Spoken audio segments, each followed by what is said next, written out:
Hi, I'm your host, Marsha Florence with Just Ask. Today's show, ladies and gentlemen, is Ropp Orthopedic Clinic. Hurry back and join us.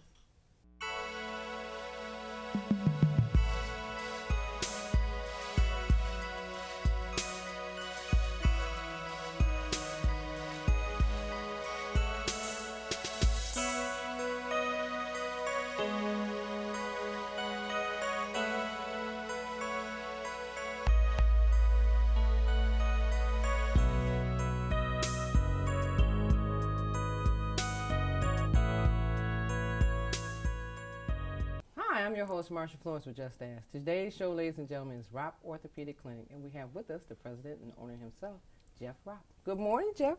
Good morning. How are you? Fine, fine. Glad to have you. Well, thank you for asking me. I really appreciate it. Good, good. Now, Jeff, this is a unique piece today for us, okay? So the word orthopedic stands out, and out of that, I want to make sure that we understand what is Ropp Orthopedic Clinic. Well, we are, for us, orthopedic is orthopedic supplies, but we are primarily a prosthetic facility. So we don't deal with the orthotic side of the business. We deal primarily fitting prosthetic patients, and that's, I'm a certified prosthetist, and the area that I really like is the prosthetics. The orthotic side, being braces and whatnot, has not really interested me a lot. So, so our orthopedic, I wasn't sure when I was developing the company what we would have, but the prosthetics are the one that's come out. And So overall, how did you get started in prosthetics? Well, when I was a kid, we had Steve Austin, the $6 Million Man, and Rudy Wells, and everything else, and so that got me interested in wanting to go into biomechanical engineering. And so as I progressed, actually my freshman year, I found an article about orthotics and prosthetics, and I said, that sounds like what I'd like to do. And we had at our college, we had close to us a prosthetist that was in the paper for making a prosthesis for a horse. Wow. And I was like, well, that's kind of interesting. So I went over and I met him, and we talked, and he said, well, if you'd like to job shadow, he said, feel welcome to come. And so the $6 million Man started you on your quest. Yeah. And then the horse. Then a horse is there. Yeah. Okay, okay. So in actuality, I mean, 'cause some people come, and when we see our guests, some of them say that it happened with a family member or something dealing with themselves, but you actually was watching a program and decided from that point in watching the program, the $6 Million Man, and, shadowing the gentleman to be interested in was it orthotics? It was primarily prosthetics, because I didn't know a lot about the orthotic side. Okay. And at that time it was Steve Austin can run 66 miles an hour and all these things. Well, it was interesting, because when I started working with this prosthetist, I found that they were using wooden blocks as part of the ankles, and there were wooden prostheses that they were actually still making in leather and steel, and it was a very artisan type of and a craftsman type of a community. So is it a lot of, well, do you guys call yourself, what would be the title? Well, I'm a prosthetist. Okay, so is there a lot of prosthesis? Is a lot of people in that field? I mean, like you have conferences and everything from all over. You guys get to meet and talk about your findings, or? Yeah. Okay. Yes, we do. We have a couple of national meetings, and in fact, there was one just last month, and it was Chicago. And in the whole country, we're only talking about 4,000 to 5,000 altogether. So there are not a lot, and a lot of us know each other, and we have almost as many prosthetists coming into it as we have leaving. So it's a pretty steady base as far as what we have in the community. It seems like when you go into that type of field, you are in the medical field altogether. Do you work closely with physicians on hand who are working with the patients beforehand, the amputees, or how do your customers find you? Well, it depends on the practice. Many practices are in the hospital and they have a certain physician that calls them and says, I've got a new patient for you. Our practice is a little bit different because I've had a lot of patients that have come to me because they've had prostheses before and they've had a lot of problems. And because of those problems, they go, well, I just can't wear a prosthesis, or I'm going to have to be in pain constantly. And so we will have we'll have some physicians that will refer patients to us. We've had some patients that have found us through the Yellow Pages, and we've had some that have found us online, and then word of mouth. And now I'm not only do we have Ropp Orthopedic Clinic, but I also work part-time with Eastern Michigan University. And we have they're the only one in the state of Michigan that has a master's program for orthotists and prosthetists. That's great. And so I also get some of my contacts from referrals from different people referring patients to that as well. So you guys specialize in what they call hard to fit? Is that what you're known for? Yeah, and it's the reason is that patients have come out and they go, well, I've got a prosthesis, but it's hurting and I'm having pain with it, but I've been told that that's what to expect in a prosthesis. And it's not always. What we find is that if the patient is fit well and there's a time, a fitting process with the time, that they generally we can lower that pain and increase their activity. Okay, well, I tell you what, Jeff, we're going to go to break, and when we come back, ladies and gentlemen, I know you want to know what's on the table. We'll be right back. 3 out of 4 kids are not as secure as they should be because their car seats are not used correctly. But the latch system makes it easier to get it right and to hold your kids tight. Anchor, tether, latch. Learn more at safercar.gov. And welcome back to the second half of the show. Now, ladies and gentlemen, if you're just not joining us, we have Jeff Ropp of Ropp Orthopedic Clinic. Now, ladies and gentlemen, let me say this. This is a unique piece for us because we're talking about amputees trying to find the right fit for their limbs. And Jeff has come here today to give us some insight on what happens when a person is being fitted. And he started off with letting us know about when people are in pain, they have itching and soreness. Maybe you need to seek out a different opinion. So we're going to go right back into what Jeff has to tell us about these items on the table. So Jeff, I had to say that because, we're pleased to have you here. Well, thank you. So that the viewers will understand that you don't have to say, like, you go to somebody's house and they don't wear their leg and they don't wear their arm. And you say, oh, why don't you wear that? And they say, well, it hurts. And some people say, sure, they just don't want to wear it. But that may not be the case. It does hurt, or it does itch, or something like that. So what would you suggest, and tell us about these items? Well, the first thing is that a lot of times if they get the proper fitting prosthesis, it doesn't have to hurt. And they don't know that because they haven't been told that. They've been told, this is where your pain level is going to be, and it comes up and says, I'm in pain, so this is where I'm at. However, what they don't realize is that they could be way up here and the pain level could be down here, and being up here means more activity, less pain, more things that they can do. And our focus is really to try to get the patients so that they are, the prosthesis is something that they put on in the morning. Like second nature. Second nature. They put their glasses on, they brush their teeth, they put their leg on, and then they go out through the day and they live their life around their life versus, I've got to work around my leg, or I can't do this, or I can't do that. It's like, well, let's do it so that you can do all of that. Okay. So, so what I brought today, and this is kind of interesting. This is an above-the-knee prosthetic socket for a patient, and this is her left one. And she had gotten this, and it was made for her. She was in constant pain, but she's above the knee. I took off the knee itself, and it's interesting because all of the different prosthetic companies can buy almost all the same components. Okay. And we've gone from when I first started to mechanical and hydraulic knees to now we've got computers built into the knees, and we have them built into the feet, Okay. and we have them built into the hands and the elbows, and now we have, they just came out with a waterproof computerized knee, and that was developed for the armed services so that they can go back and play in the sand and the water and stuff. And That's great. so all of those are the same. Everybody can get those.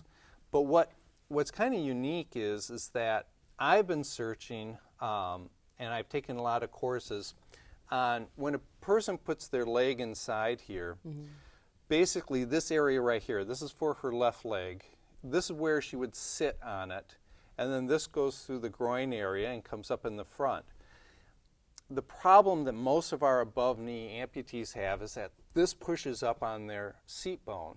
Okay. And it'd be kind of like riding those really narrow bicycle seats, and you get on it, and it's like, It's irritation. this hurts a lot. Okay. And Because the weight is on there. the weight is Okay. on there, and then this has to run through their groin, and it has got to be cut properly and adjusted and everything. So by rights, is this her upper part right here? This Yes. is the upper part of her. Yes, of this her would thigh. her left thigh would fit Okay. right into this. Okay. And she's been an amputee since 1991. Wow. So it's not like, and she's had a few sockets. What's interesting though, we've always looked for, and I have, is that if we could just eliminate this whole top section, because that gives us most of the problems. Well, it's interesting because all of our classes that we've had, and I've had several different 3 and 4 day courses, and when I was in school, is all about how to shape the top of this so that it's more comfortable, that it grabs around them, that it does everything just the way you want. So right now, you guys are working on something for her so that she doesn't have to wear that? Yeah. Okay. Yeah. That's great. I mean, Yeah. and just, I didn't even change the subject, but I'm looking at it like, that's a lot. So she came to you to get another assistance so it would be paying less. Yeah. Well, Okay. yes. Yeah. Because you And- said she's been one since 91. Yeah. Okay. And so now, does it go by the weight? Does it change by a person's weight also? Or a person have to stay a certain amount of weight when Well, they have those? yeah, because if their leg fluctuates in size, then we have to change this. Okay. Okay. So what we focused on in the prosthetic field is this whole shape in here, and we've had all kinds of different combinations of these. But the lower part, though, where the actual femur that's been amputated goes in, we've kind of just wrapped that with plaster and just left that alone. So the femur can move inside here, and the tissue will allow it to go so far forward and allow it to go so Okay. far back. All right. So, but what's interesting is that last year, a friend of mine has developed a system where we can cut this whole top off. So now when we cut this whole top off, we stabilize the femur inside of this, and there's no pressure here, there's no cutting in here. Their range of motion that is limited by how far this comes Right. up in the back and this comes up in the front. Now all of a sudden they've got a lot more range of motion. And so this patient, we ended up putting, this is the socket that we made for. Okay. Let's see. So this is the old one. That's the Okay. old one. It's And heavy. these, yeah. Okay. And these look, and what we're looking at right now is more the shape versus the actual material, because this is a test socket that we made. Oh, this is much lighter. Yeah, and that's Okay. but what's interesting is if you look inside, you can see how it kind of looks like a clover leaf on the inside. And these Okay. panels that are being pushed out and are pushed in, and these areas being pushed out. Okay. So this is almost like muscle. It is. It's the muscle that's in there, and Right. and it's grabbing on. Where this technology came from was the process that created this. His name is Randy Alley, and he's from California. And he was working with the DARPA project, and they created this incredible arm called the Luke arm, and after Luke Skywalker. Should have known. You should have known. Okay. And so they had this great arm, but they couldn't hold it on to the above elbow amputees. And so they brought him in and said, you know, what can we do? And he started going, well, if we start having these pressure areas and then relief zones, we can hold this on, I think. And so he started creating it.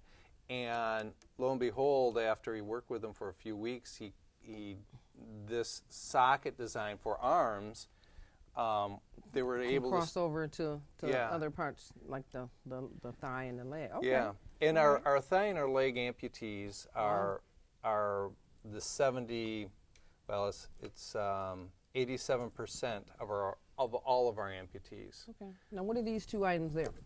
Well, what we decided to do was to create something so that we could kind of show somebody how it feels and how it looks. So these are demonstration models on how this whole system works. And so what I wanted to do is, if you could extend your arm, we're going to put this on. All right. And I'm going to just tighten this up.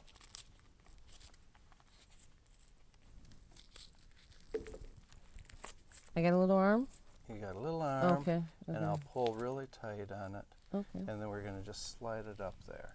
All right. Okay, so you feel that compression that's on there. Yep. So it's a nice overall compression, but you can move your humerus Yeah. front and back and everything in there. And so that is kind of what we have in the bottom section of this. Okay. So what we decided to do is, So you guys are recreating an entire different model and make of prosthetics so that people will feel less pressure and less anxieties about wearing their prosthetic. well, it makes them more comfortable. Okay. Yes, and we get rid of the problem areas. And so do the patients mostly complain about the so you guys are concentrating on the areas that they're complaining about, and Yeah. that's what you're modeling after to repair that. yeah. Okay. Is it mostly the legs and the hip area that the prosthetics is made for that the people are complaining about, or is it arm, leg, hip? The biggest problem that we have is above the knee amputees Above-the-knee that have a lot of pain in Okay. basically the whole hip seat artery. area. Okay. Okay. So if we look at that, and then we created this is going to Oh wow! I thought this was something for the head. no Okay, no okay. this is for your arm. Okay. So now you've got the pressures of that one. Now I'm going to give you the pressures of how this other socket will Okay. feel. Very scientific here. Yeah. So now, are you feeling the pressures? Yeah, just a Okay. little. Little. We don't have to do too much. Now, when we rotate the socket or do this, you can feel the compression zones that are going on inside of that. Can you now try to move your humerus now? Do you feel that it's moving with this? Yeah, because when I turn, it turns. Okay. Yeah. Okay. Exactly. Okay. So So this is a lot of bionic making of new equipment here. Yes. Okay, Yes. okay. And what's neat is that this can go on. We can put it on their existing. We take off their old socket, and then we'll put it on.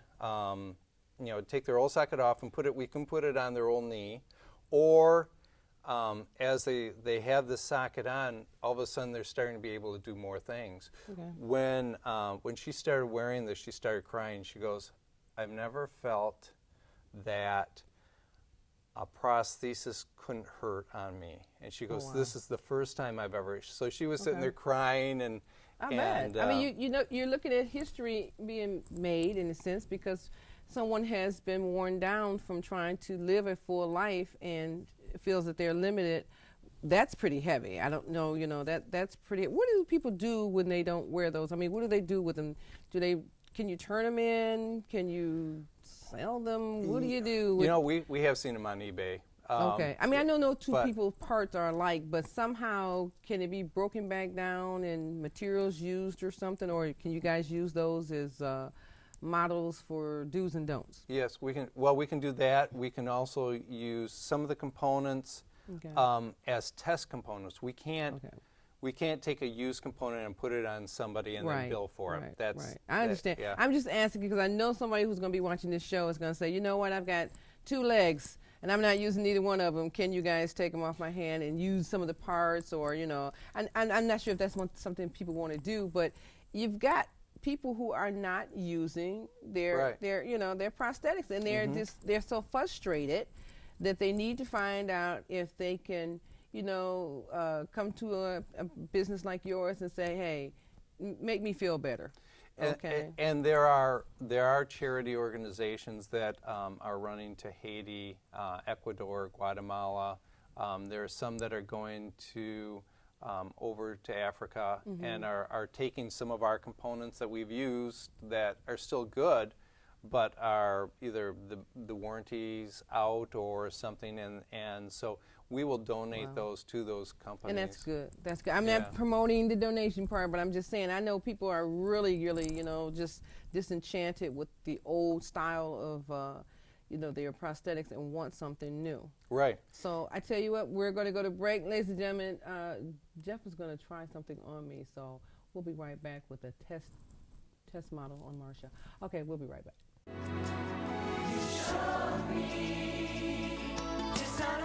Appreciation. Pass it on. A message from the Foundation for a Better Life. Now, Jeff had to get that out because I like the brochure, and I was impressed with the story you told me about the lady from start to finish. Okay, so we want our viewers to know that they can also get a brochure to find out more information about the clinic. Yeah, and we can give those to you, and you can send them out. Okay. And they can now, I had a question. Are your prosthetics waterproof? Yes. Okay. Some of them are. Some. Okay. Some are. In fact, we are just doing the highest tech one that we've got right now is designed for our servicemen to go back into service with a prosthesis on. And so it's waterproof, it's sandproof, it lasts for 5 days without a charge. It is really, really tough. So waterproof means you can take a shower? You can take a shower, you can take it in the water, you can go, I'm not sure how deep you can go, so you can't really go scuba diving with it, but we do have some that if people do want to scuba dive with, they can do that as well. We have feet that will go from this position down to that. And so, yes. Now what is this device here called? Well, this is special. This is our imager, and this is the life-size version or the above-the-knee version of what I just put on your arm. Okay, so high infidelity something. Not high fidelity. High fidelity, excuse me, high infidelity. I say infidelity. Sorry, guys. High fidelity. Yes. Okay. And so the imager, what it's going to do is I'm going to have you demonstrate and help me here. I'd like you to put your foot down there and then bring your leg right into here. So put my foot down here, okay, and put my leg in there. Okay. This is a casting tool, and so what we would do is we would actually take and put these paddles against the thigh. And again, this is for if you don't have the knee down. And so we would take this, put pressure on this, and we squeeze this in here. Oh, wow. And squeeze this all around. Okay. And so a person is in here and they don't have a leg. Right. Okay. Right. All right. So we get this image, and then what we do is we back these off, and then we take a plaster cast around their leg. Okay. And then we put them back into this, and we tighten it back up. And when that plaster sets, it gives us a cast. Okay. And instead of the round inside that we had before, this now is got the clover leaf type shape inside here. Okay, so this is actually the above the knee.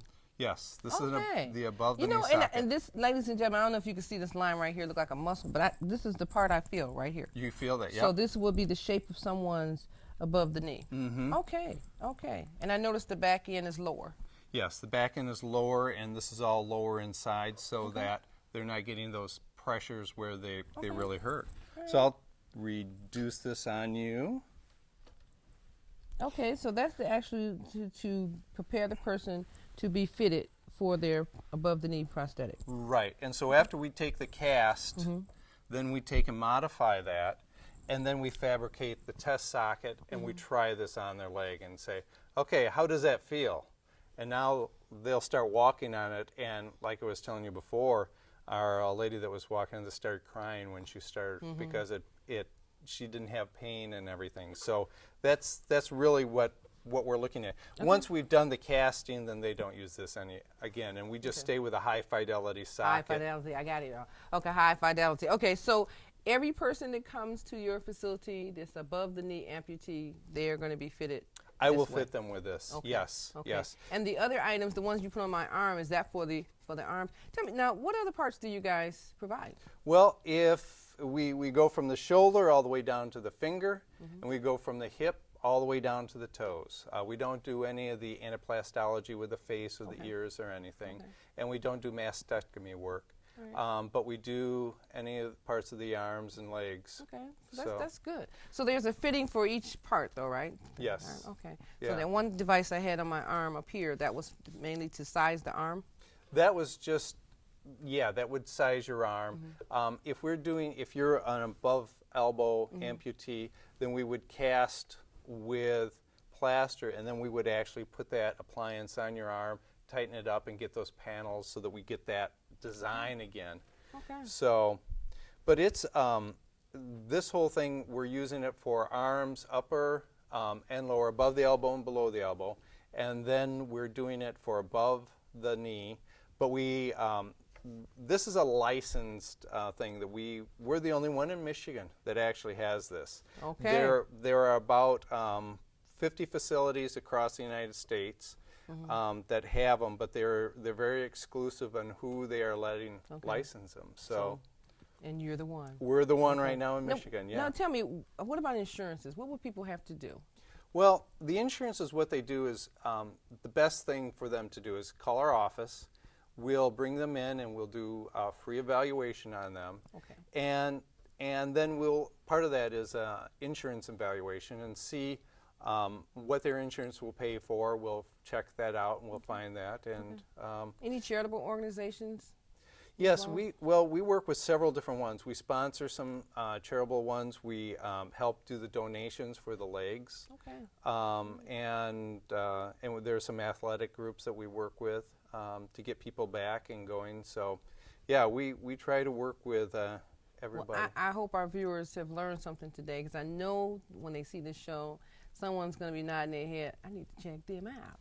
Okay, because a lot of times people get, disenchanted by the fact that they don't want to use their prosthetics because, like I said, it itches, it hurts, it's uncomfortable. They may have weight gain or weight loss. So they may need some adjustments, but they have been so unhappy with it, they just toss it to the side. Right. Okay. Right. So you guys come along and can help make some adjustments to make it even more comfortable. And the thing that we look at our patients is that I've got patients that have been with me for over 20 years and that have come back from California just to see me. I've seen them grow up as they've gone through. Okay. And so our patients are not number 5863. They are Jerry Smith and we look at them as a lifetime family member that we get to work with and help them along as they go through everything. Good. That's good. So if you had a magic wand right about now, what would be one of your desires? I'd like to give them back their leg or their arm. That's what I'd really like. I think this system and what we try to approach is giving them back the next best thing and making them comfortable and be able to have them live their lives again. That's good. That's good. Well, Jeff, I must admit we enjoyed having you today. Will you come back and see us? I certainly will. Okay, keep us posted of any of our events, and we'll add them onto our website and have you come back and tell us some more. Thank you. Okay. Well, ladies and gentlemen, I don't know about you, but I like learning something different every day. And this was very different because a lot of you who have prosthetics are unhappy. And so you need to check out some services that you may be satisfied with in the future. I'm your host, Marsha Florence for Just Ask. You know our website, justasktalkshow.org. You know our phone number, 1-800-323-5336, 323-5336, hashtag Just Ask Talk Show, or email me personally, Marsha@JustAskTalkShow. I'm your host, Marsha Florence for Just Ask. What do I always say? If you know a person with a disability or if you just have a general question, Don't be afraid to ask, just ask. I'm your host. Thank you.